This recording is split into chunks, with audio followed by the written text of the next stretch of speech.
안녕하세요 구독자 여러분, 제주에서 고은이 치과를 운영하고 있는 원장 이남권입니다. 여러분 혹시 치과를 자주 가시나요? 많은 분들이 치과를 가는 것에 대해 굉장히 무서워하고 치과는 아픈 곳이라는 생각을 가지고 계실 텐데요.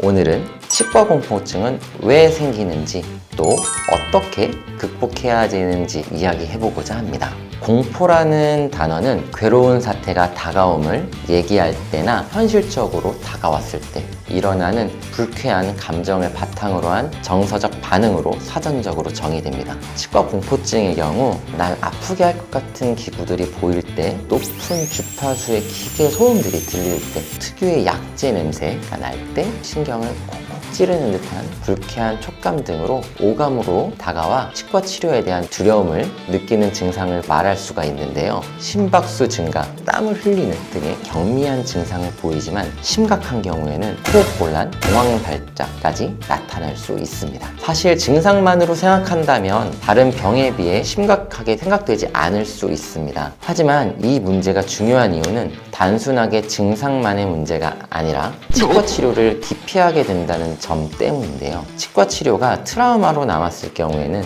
치과 치료를 미루거나 포기하게 되어 적절한 치료를 받지 못하고 심각한 구강 문제로 발전되는 경우가 많습니다. 일반적으로 치과 공포증은 어린 시절에 치과 경험에서 기인하는 경우가 많은데요. 어릴 때 느꼈던 치과의 통증, 불완전한 마취의 경험, 무서운 소리, 치과 특유의 냄새 등이 트라우마로 남게 되어 성인이 된 이후까지 이어지는 경우가 많습니다. 이렇게 트라우마 등으로 뒤늦게 치과를 방문하게 되면 치료가 장기화되게 되고 치과에 대한 안 좋은 경험과 기억이 쌓여 공포가 더 심해지는 악순환이 생기게 됩니다. 이러한 공포증을 완화시키기 위해서는 여러 가지 방법을 사용할 수가 있는데요. 가장 먼저 환자 본인이 공포증이 있다는 것을 인식을 하고 두려움에 대해서 의료진에게 이야기를 해주어 적절한 조치를 받는 것이 좋습니다. 그리고 치과에 대한 마인드 컨트롤 또한 중요합니다. 치과를 방문한다는 것은 나뿐만 아니라 대다수의 사람들에게도 매우 두렵고 불안을 느끼는 일입니다. 치과에 대한 막연한 두려움보다는 두려움을 느끼게 된 원인에 대해서 정확하게 알고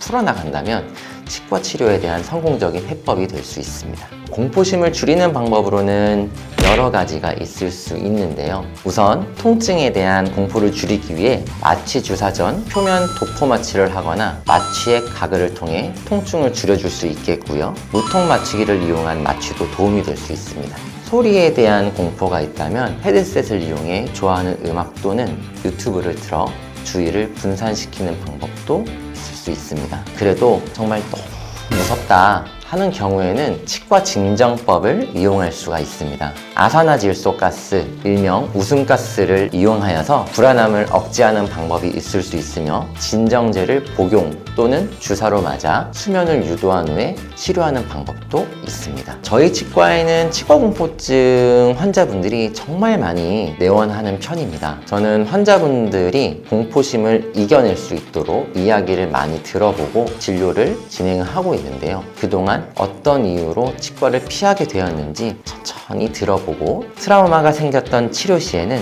진료 단계마다 상세히 설명드리며 치료를 진행하고 있습니다. 일시적으로 진정법을 이용한 치과 치료가 도움은 될 수는 있지만 매번 치과 치료 때마다 약물에 의지하는 치료보다는 이를 극복해 나가는 방향으로 진료를 진행하고 있고 많은 분들이 성공적으로 치과 치료를 마치고 정기적으로 잘 내원하고 계십니다.